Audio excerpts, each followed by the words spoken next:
y'all. It's Thursday, so that means it is another episode of the Late Night Vision Show, the first and only podcast for all you night vision and thermal hunters out there, you hog hunters, you coyote hunters, all the people who are running around at night, waving guns around in the air like all of us are doing, hopefully being smart and safe about it.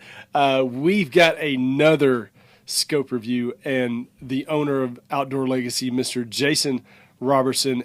How are we still having new scope reviews in basically, the end of August, beginning of September? How is this even possible?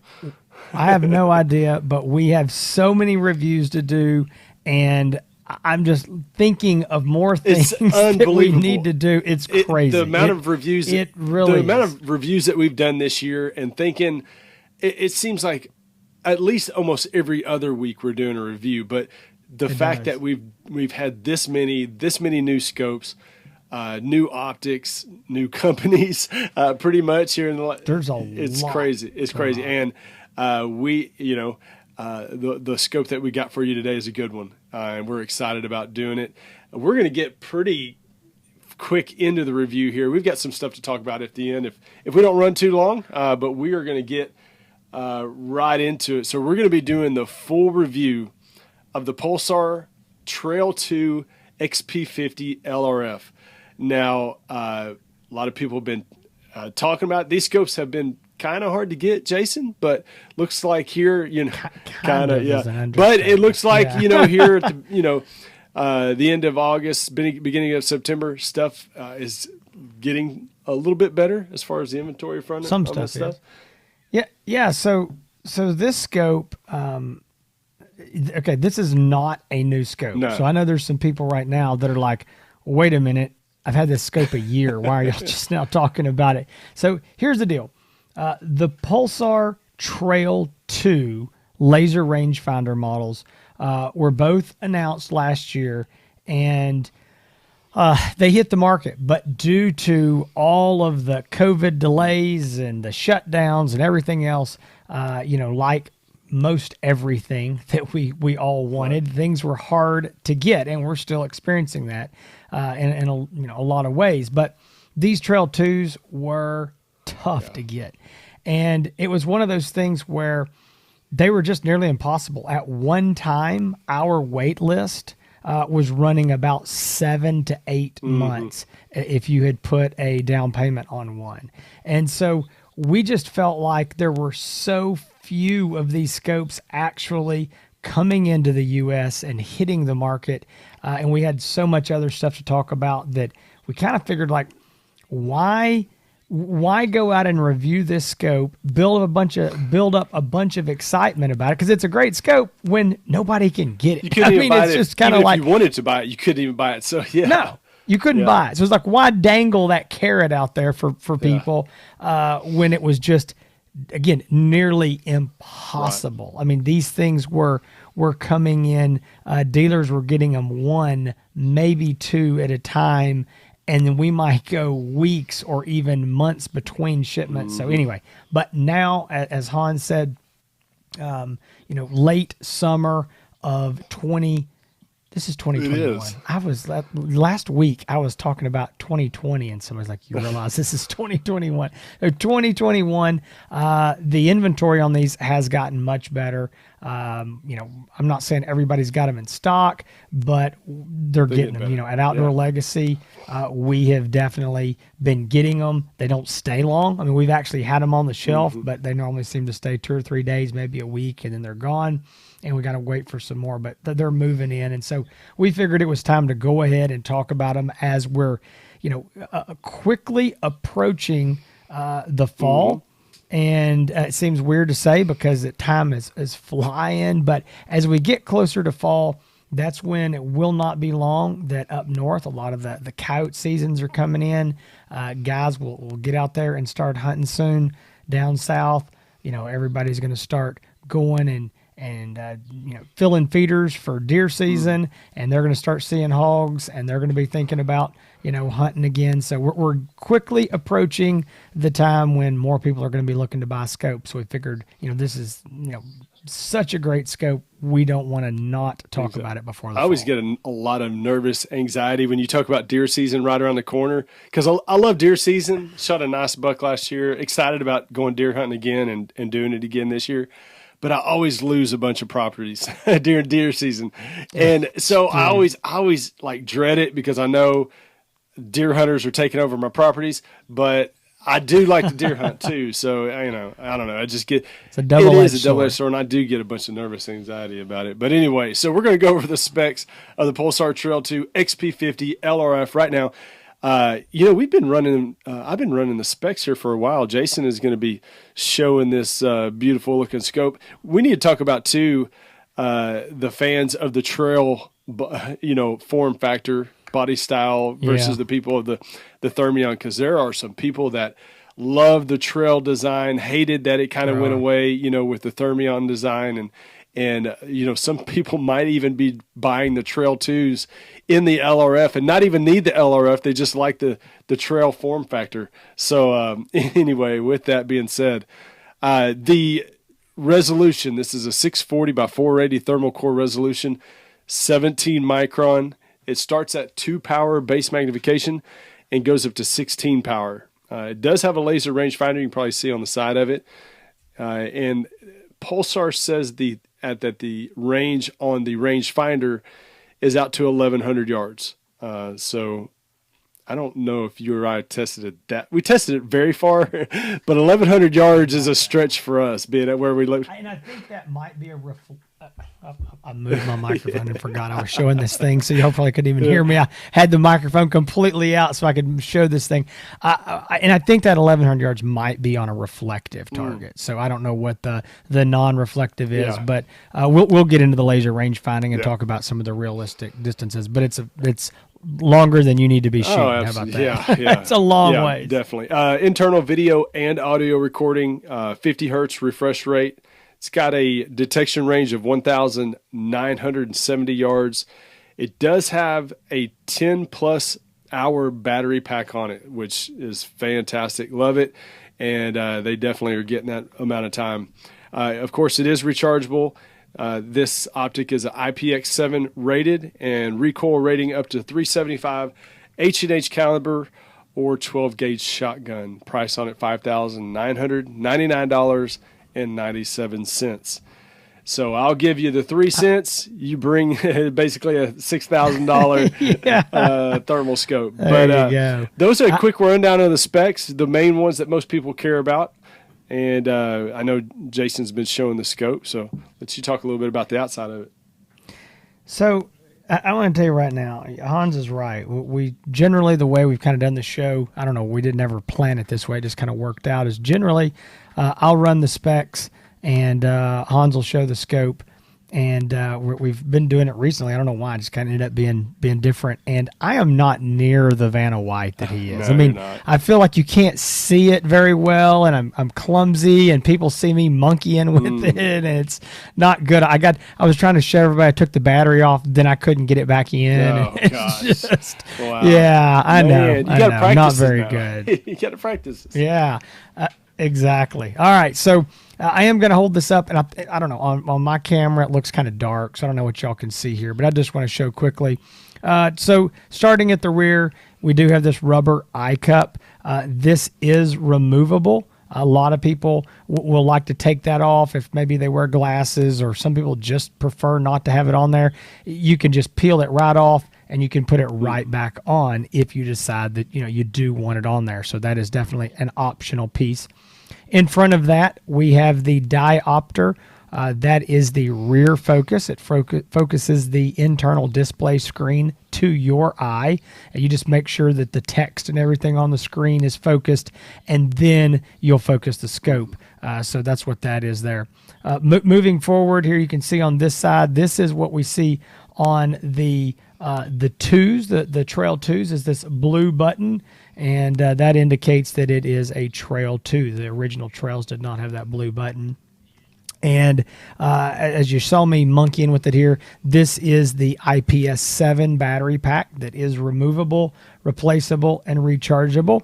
As Hans said, it's a 10+ hour battery pack. You can also buy a IPS14 battery pack that will get you over 20 hours of battery life. Now, one thing I like to mention to people is, look here, this is the IPS7. It is smooth down the side.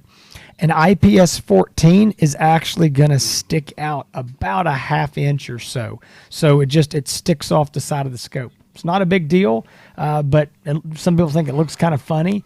But if you're up north and you're hunting in that 0-degree weather, you're not going to care what it looks like. You're going to be really glad to have that kind of battery life.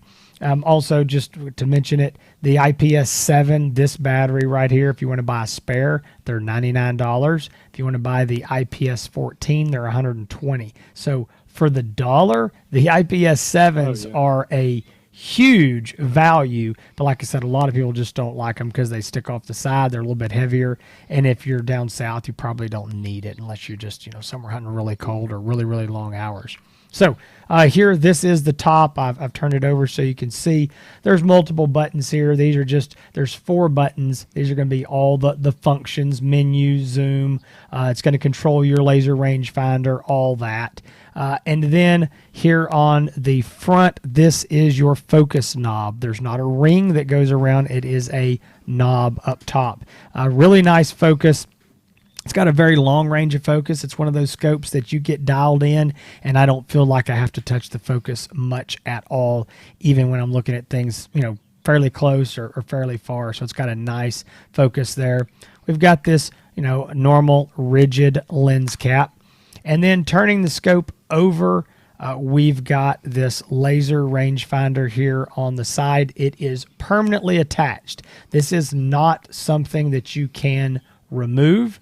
And then right back here, you probably can't see it. There's a little rubber cap, and that is covering a USB port. And that port is where you can do multiple things. One, you can plug it into your computer so that you can pull your videos off, or you can plug it in and charge the scope, charge the battery. I would also point out that this scope comes with a cradle charger, so you can pull the battery off and charge it. You don't have to plug the whole scope in, but that is an option.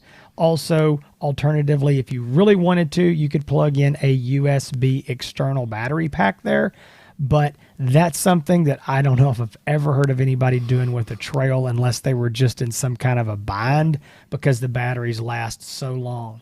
Now, one thing I want to quickly show here, and we'll get into this in a minute, or I guess we can actually do it now. This is the mount that comes in the box with the scope. See, there's some little thumb screws here. Now, I'm going to just show how this would go. So there's multiple holes in this mount. So you can put this mount as far forward or back as you need. And if you're on a bolt action rifle with a Picatinny rail, you can move this scope way back. So I'm going to try to just show how far back I'm banging this thing around. So this is way back. Again, I know this is not showing up very well, but that's exactly what this mount is for. Again, it comes in the box. Now, I'm going to use this time to talk about the mounts. So that is not a quick detach off and on mount. It has these little thumb screws, and I want to be clear, these are thumb screws. Put them thumb tight, okay? If you want to really crank them down with your fingers, that's fine. I personally would not advise using any sort of wrench on this because you will break these little bolts very quickly by getting it too tight. So you put that on. It's what we call a permanent style mount. You're just not going to quickly take it off and on and return to zero. I mean, yes, you can quickly take it off, but you can't, hold zero with that. I don't have them here to show, but there are a couple different quick detach mounts that we sell for this. One is the Pulsar quick detach mount. It's a little small, 3.5-inch mount, and it's $99. Works well, seems to hold zero well. And then we've got a very nice high-end American-made Zero Delta D-Lock mount. It's an ingenious design. I wish I had one sitting here.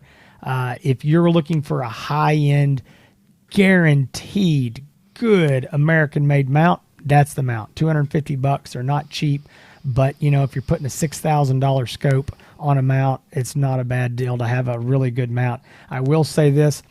I believe those mounts will be going away soon. I think there's only a limited number of those mounts that are still available, and I don't know that they're being produced anymore. I know they're still out there, but I think they're going to be gone for I think just because of now there used to be a whole bunch of trails and now there's just down to the two.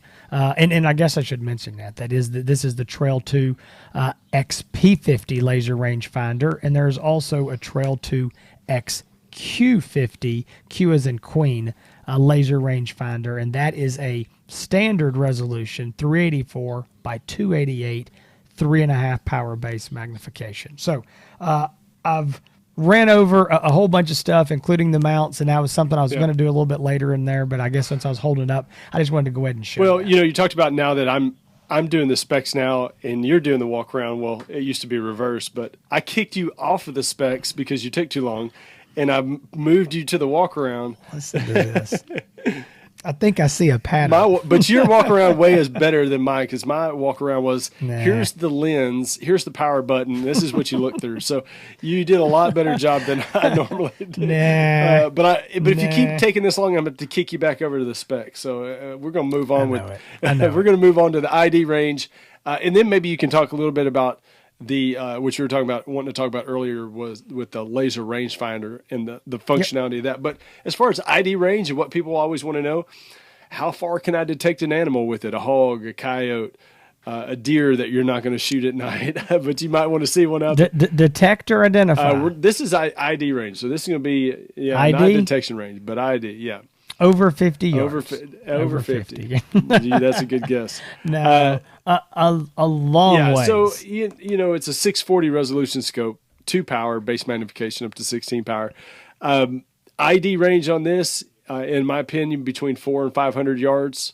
I think I would say very comparable to a lot of other 640 resolution scopes out there. So, you know, it is on the lower end of the scale as far as magnification, you know, at 2 power for a 640 scope. But yeah, 400 to 500 yards is great ID range. And, you know, you can definitely, this is a scope that you can hunt and shoot over 100 yards, no problem at all, consistently. Over 200 yards. So I mean, even though it's a base power 2 magnification, you can still stretch its legs and get out there really far. I want to mention something real quick. We might should have done this in the beginning just so people know. If you have any, if you're familiar in any way with the original Pulsar Thermion XP50, now we're calling them the Thermion 1 because there's a Thermion 2 exactly. XP50. We reviewed that recently. But if you're familiar or have looked through or seen an original Thermion XP50, that's exactly what this scope is in a different housing. Right. Same magnification, same specs, same image quality. Everything is the same in a Trail 2 as the Thermion 1 or the original Thermion. The mistake that a lot of people think or make is they think that a Trail 2 and a Thermion 2 are equal, but they're not. The Thermion 2 has a newer sensor. Right. So I just wanted to just point that out. If you've ever had any access to look through an original Thermion XP50, that's exactly that's a good point, because there's a lot of confusion around that, and you know, not surprising because that is a lot to remember there. But go ahead and tell them also about the laser rangefinder and how that exactly works. Yeah. So I made the point a while ago that this laser rangefinder is permanently attached, so it is there. You're not gonna take this off. It's not modular. You know, if you want to get it off, it's going to take a chisel and a hammer and void your warranty. But no, it's permanently attached. It is zeroed at the factory. I'm going to say one thing, and gosh, I don't want to jinx this. And I know there's going to be somebody that's going to leave a comment, and they're going to be the outlier here, but. Of all the laser rangefinders, since Pulsar started making the laser rangefinder trails in 2018, I don't think I've ever had a customer that had a problem with the laser rangefinder. Now, again, I know somewhere, sometime there's been a problem. I'm not denying that, but just our customers, I've just never heard of that. I mean, we've had other issues, something normal, things are going to break with electronics, but it's just like you'd think, well, we're adding this extra piece off to the side that really they just seem to work really well. So we do like these laser rangefinders, but I wanted to explain how this function works because a lot of people are confused. And the one thing to know is that when you let me back up. I'm from the easiest way to explain this. There's two ways you can use the laser rangefinder. There is a quick laser, which you press the button, and when you press this button on the top of the scope, your crosshairs, the reticle, disappears, and a small little square laser rangefinding box shows up. And it's going to look like what you're used to seeing in a standard handheld laser rangefinder that you use during the daytime. So you're going to be familiar with that. Crosshairs disappear, that little box is there.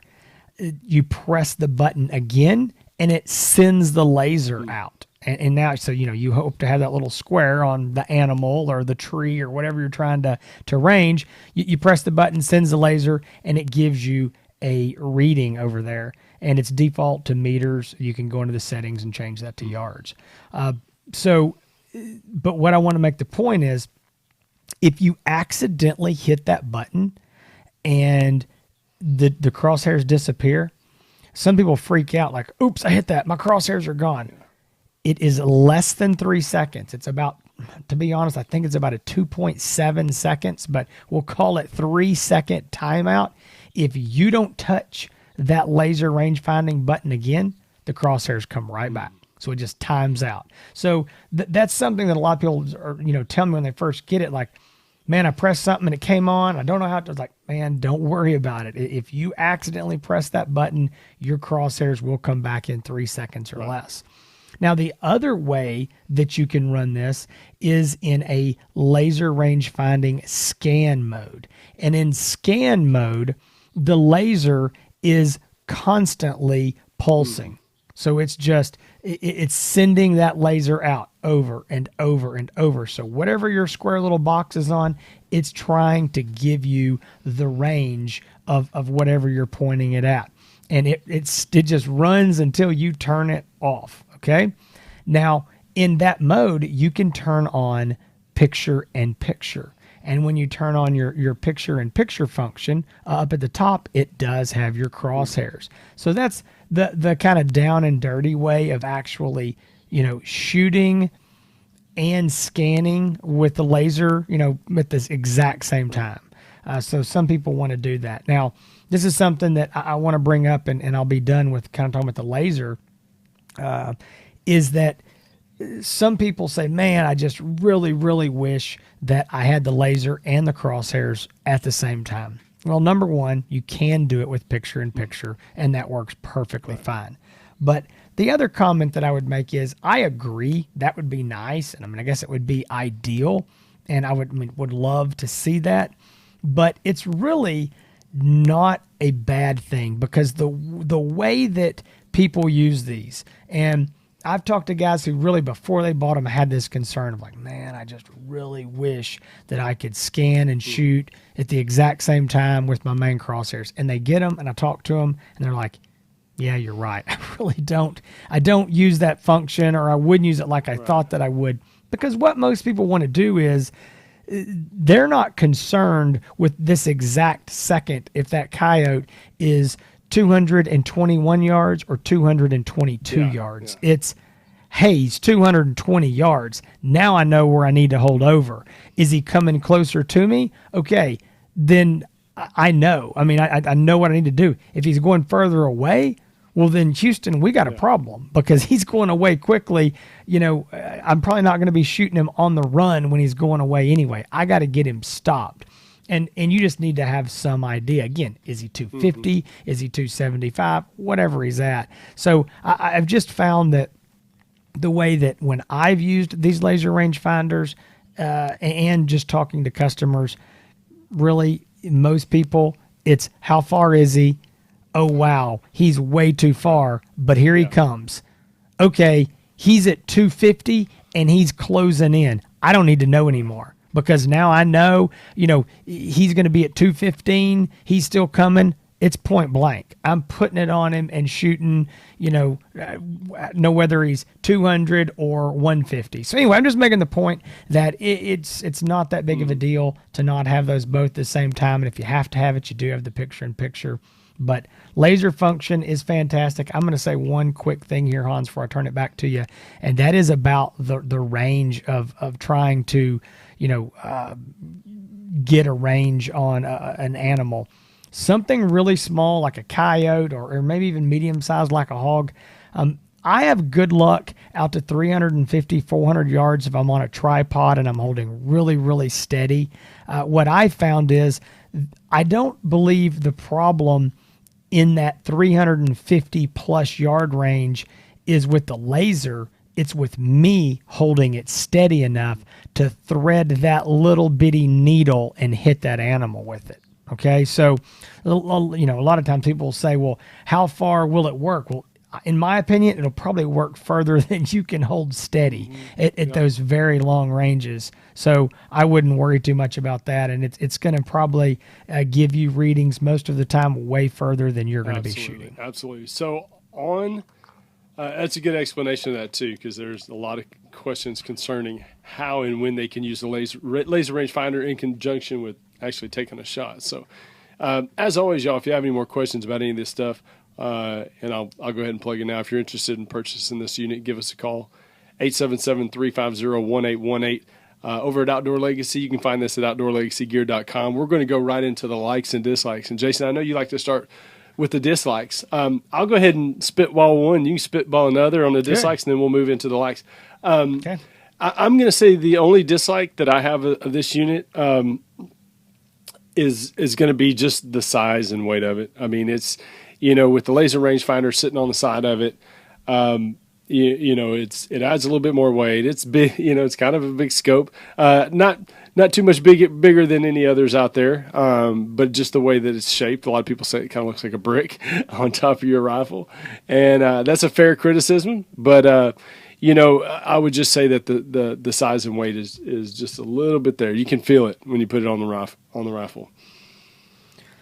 Yeah, I mean, it is. It's what I call a standard size, and then it does have the laser rangefinder on the side of it. So it's, it is a little blocky and bulky. But, I do have a lot of likes. We haven't really even talked, to be honest, about the image quality and, what it really is and the functions and some of the other things in here. So I do want to do that in some of the likes. But I think if there's one thing that I hear as a criticism that is fair from either people that own this scope or people that are potentially looking to purchase it, is with the laser rangefinder, you would generally think this is for people who are going to be doing a little bit longer range shooting. That doesn't mean they're going to be shooting 300 or 400 yards all the time, but they're probably going to be doing a lot of shooting over 100 yards. If not, you don't need a laser rangefinder. Yeah. I mean, if you're not really, to be honest, unless you're doing a lot of shooting over 200 yards, you don't need a laser rangefinder. But if if you're hunting coyotes and you're in big wide open areas, or even maybe you're hunting hogs on just big flat cropland farm fields, sometimes it's hard to get a depth perception and see how far you are. Okay, it's good for that. But when you are doing these this hunting at these longer ranges, most people would like to have more than a 2-power base mag, because what happens is it is a beautiful image quality at that 2-power 640. I mean, it looks great, but nobody is going to be shooting at 150 yards at 2-power. So you've zoomed it up to 4-power to make those longer shots, and now you're you when you've done that, you've cut your image quality and your resolution in half. So you're at a 320 by 240 resolution. And so it's still very good. It's still very usable.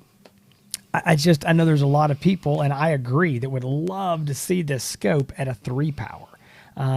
Heck, I think it'd be awesome to see it at a 4-power. Again, not necessarily for my needs, but I just know that the guys on these big fields up north and out in the west would love that. But 3 power, I think, would make it a real all-around optic. I think it'd be really nice. It's not, and it never has been. No. It used to be 1.6 yeah. power on the original Trail 1, or the original Trail and Trail Laser Rangefinder. So we have improved going to 2 power, but it's I think that's the only complaint if I had to come up with something. But man, image quality is fantastic. You jumping into the likes, so I'm going to jump right into the likes too. So image quality is fantastic. Jason and I and we're big fans of the Pulsar Trail form factor, the style, the outside housing style of it. So we love that. But yeah, the picture quality on it is fantastic. It's exactly what you would think a 640 scope should look like, and it even exceeds expectations on that as well. That's we love them. We love the Pulsar. We love the 640. Whether it's the Thermion, XP50, the Thermion 2 XP50, or the Trail 2 XP50s. I love the picture image on it, and they're constantly. And as you know, there was another firmware update put out not that long ago. They're constantly improving the images of these optics. And when I say I specifically am talking about Pulsar. Pulsar, more than any other manufacturer out there, is tweaking their firmwares, their softwares, to get the maximum performance out of the thermal cores that they possibly can. Right. So they can, just by putting out a firmware update, can improve the image. They've done it before, and they can continue to still do it.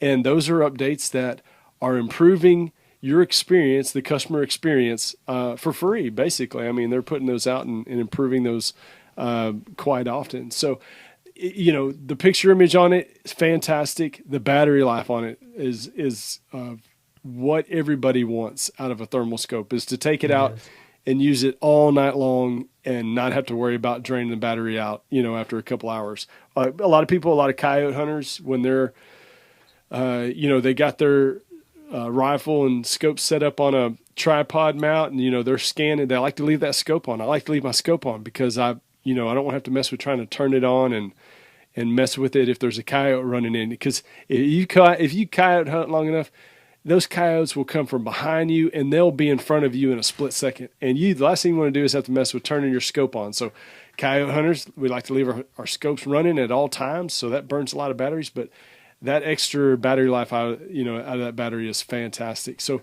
picture image, battery life, and the accuracy of the LRF. We've tested it. We've tried it. I've taken it out in many places to spots where I know exact yardages of different landmarks, and it is spot on. And I think they did a good job, and they've nailed it on that. So it's a great scope. And I'm gonna say this, Jason, before I hand over to you. I know it's hard to say. It really is. But at $6,000, it is a fair price. I mean, it's a fair price. There's other units out there on the marketplace. I'm not going to say there's a lot.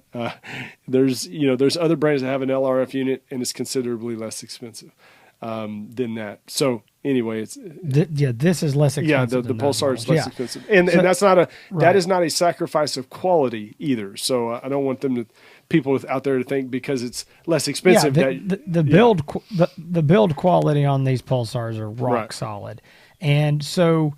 Yeah, I mean, the likes that I've got, we already said image quality, all these things, but there's some little things, okay? And I say little things. I mean, I think it's easy to gloss over them, but I want to talk about them real quick. Number one, I think that the overall design, the feel, the attention to detail, the housing, these things are solid, okay? They feel really good. This is a quality European optic when you pick it up. I also believe that the menu system is very simple. It's easy to understand, to see what you're doing, to what's going on. I like all of the reticle options. I don't believe, and Hans, correct me if I'm wrong, I don't believe there's anybody that I know of on the market that has anything has a thermal scope that's even remotely as many reticles as Pulsar. I'm glad you're bringing that up because that's something that we overlook quite often. But yeah, as far as reticle choices, I don't know of anybody that has more reticle choices than the Pulsar. I think there's 13 or 14 or so. or yeah, I don't know. It's a bunch. I remember I put out a yeah. video where I shot a hog with every Pulsar reticle on the menu. Yeah, you and did. Some of them are fantastic, and some of them made me want to hate life. But hey, they're choices, and you can use them. But yeah, you're bringing up some good points, because these are things that we're just so used to. But yeah, the all the reticle choices that you have in there are great. All the color palettes in there are great.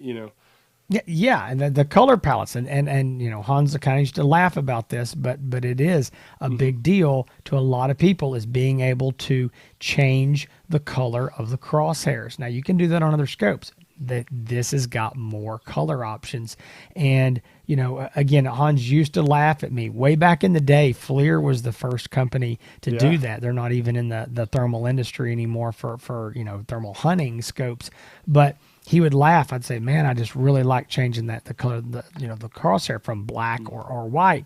And I have a lot of guys tell me that say, listen, you know, whether they have like some, you know, eyesight issues, or man, maybe I'm getting older, my eyes aren't what they used to be, but to be able to change that reticle color from black or white so that it pops off the screen a little bit and just lets them make a quicker target acquisition and actually fine tune that, their eyes not straining to see a white reticle on a black and white screen, or a black. So anyway, again, minor detail, but I think all these things add up. You know, batteries.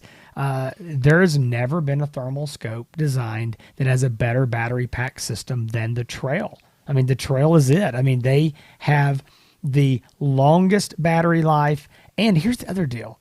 Guys, if you're buying this scope and you say, oh my gosh, I'm never going to go hunting and hunt more than, you know, 4, 5, 6, 7 hours, so I don't need another battery. It's $99 to get another battery. Listen, you got a $6,000 scope, buy a spare battery, because you never know. You may do something dumb like I do sometimes and think you turned it off and you didn't. You know, you leave it in the gun safe and you're ready to go hunt and you pull it out and it's dead. Have a spare battery. Keep it in your pack. Keep it in your gun safe. Keep it in your truck, whatever. Just in case you need it, you can always throw that battery on there. That's, in my opinion, very affordable when you're buying a $6,000 scope. You know, I mean, it's kind of one of those things. Go buy a brand new truck and, you know, dent the bumper and see what that costs. I mean, you know, it's so anyway, I just think there's a lot of small things that come together, and it's what we know and love from Pulsar. And this is a very rock solid scope. If and I'm going to move right into this. I think we're going to go into who's it good for. This scope, I think we've kind of already said, talking this out, if you are frequently shooting over 200 yards, or you know, maybe you're just starting this and think you're going to be shooting over 200 yards, I think this is the scope for you. Most calibers out there are going to be flat shooting enough out to about 200 that it's not a big deal. Most people, unless you're hunting, again, in wide open areas without, you know, a lot of trees or fence rows or, you know, wood lines or something to give you some depth perception and to figure out about how far things are. If you're hunting on big wide open places, then, you know, you may have a hard time judging if it's, you know, 150 or 250, or, you know, so you may want that laser rangefinder. I don't think for the average guy who's hog hunting in the South, unless you're on great big fields, I don't think it's necessary. You can walk and get closer to those hogs. If, you know, I talked to some guys that are in the northern states, in Wisconsin and Michigan and some of these areas where they're hunting small openings surrounded by what they call wood lots, and they may be looking in a field that's not but 100 yards long. You know, well, you don't need a laser rangefinder. But I think a coyote, the average coyote hunter that's on some big fields, especially if you're not familiar with them, I think this is a heck of a scope for you. And there are people out there talking about who else it also is good for, that just feel comfortable, whether they're coyote hunting or pig hunting, knowing the exact yardage. And you can sit there and all day long and say, you know, if you're shooting, you know, out to a couple 100 yards with this caliber, your holdover is not going to be very much at all. And they say, I know, but it helps me know the exact yardage. So if it makes you feel confident knowing the precise and exact yardage of an animal or whatever, then if that makes you a better shooter, a more confident shooter, then that's all that matters. And this is something that is going to be good for you. If you are interested in learning more about this optic, if you want to purchase this optic or any other night vision or thermal scope, give us a call at 877-350-1818. You can find us on the web, on the internet at Outdoor Legacy. On the web at outdoorlegacygear.com. You get on there, just search for Trail 2 XP50 or Pulsar Trail 2 XP50. It'll pop right up. But anyway, we are wrapping the show up. I'm going to go ahead and do the pre-close, Jason. So we're going to, if you are trying to find Outdoor Legacy on the internet, you can do so at Facebook. You can do it on Instagram. You could do it also on YouTube. Just search for Outdoor Legacy Gear. You'll find it on any of the socials. If you're looking for me, you can find me on Instagram and on YouTube at Hans ETX. That's HANS ETX. If you're on Instagram, go check me out. Take a lot of pictures, lots of hunting videos. And then on my YouTube channel, we're doing a lot of the shorter, quick reviews and a lot of through the optic videos that we post out over there. If you want to find any other, got a lot of people that call up and say, "Hey, I'm thinking about this scope," and I'll say, "Yeah, we recorded that an episode just about that scope," and I never can remember the number, Jason, of what episode it is. I have to go back and look. But if you're looking for all of our past episodes, you can find it on the latenightvision.show.com. So if you go to latenightvision.show.com, you can search and find all of the other shows that we've done, reviews, hunting shows, all those kind of stuff. You can find it there. Also, if you are watching on YouTube, please subscribe. If you are driving on the road and listening on Spotify or iTunes, please give us a good rating. And if you're on there, go subscribe to us on YouTube. And if you're on YouTube, go give us a good rating on iTunes or Spotify. We'd really appreciate it. And we look forward to many more scope reviews. Absolutely. Folks, we appreciate y'all coming back here every week. If this is your first time, Hans has told you how to find us. Like he said, please subscribe so you don't miss an episode. If you're one of our faithful and loyal listeners or viewers, we thank you very much. Hans and I really do appreciate it. We plan, good Lord willing, and the creek don't rise, to be back here again next week with either another scope review or some sort of topic related to night vision or thermal hunting or just the Second Amendment or politics related to hunting or gun ownership. We talk about all that stuff on here, and we hope to see y'all again next week. But between now and then, y'all stay safe in the fields and keep making those bacon pancakes.